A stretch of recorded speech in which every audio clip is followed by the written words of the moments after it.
Dito guys ay mag-roam daw si Esto. Kaso nung malapit na mag-start yung game ay bigla itong nag-retribution. Dalawa tuloy yung jungler sa team nila. Sa early game ay ilang beses nitong pinaslang yung saber ng mga kalaban. Kaya nagtanim ito ng sama ng loob. A few moments later.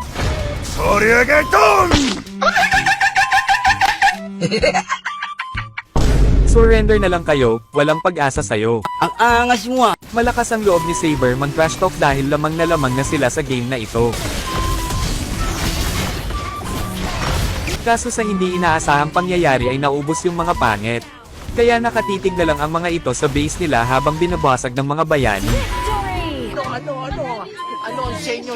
Natamimi kayo. Next game ay loading screen pa lang pero tina-trash talk na ako ni Son.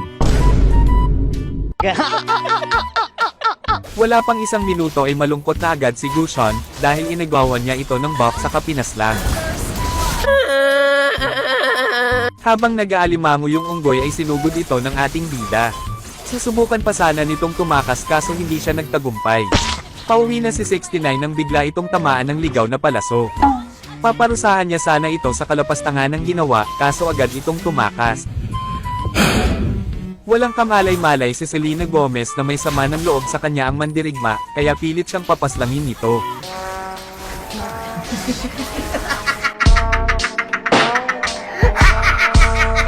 Napakapangit ng ugali mo. Medyo malungkot ang early game ni Anim na Putsyam dahil ayaw nang magpakita ni Gushon sa kanya.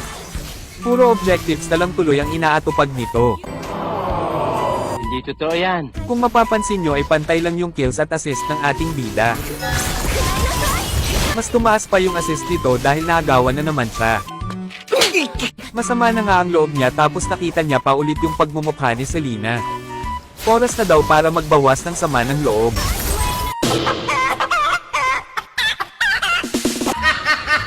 Akala talaga ni Claude ay makakatakas siya.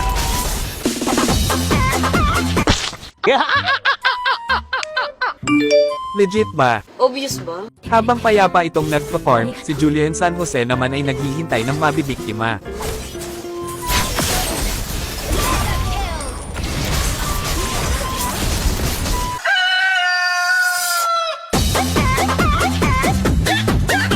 Tigilan mo na nga yan. Sorry. Magpapanggap pa sanang damo si Gushon, na ritualan tuloy ito. Content mo to, idol. Pass. At dahil nagre-request na si Brody na i-end ang laban, kaya tinapos na nila ito. Ang galing. Ang galing.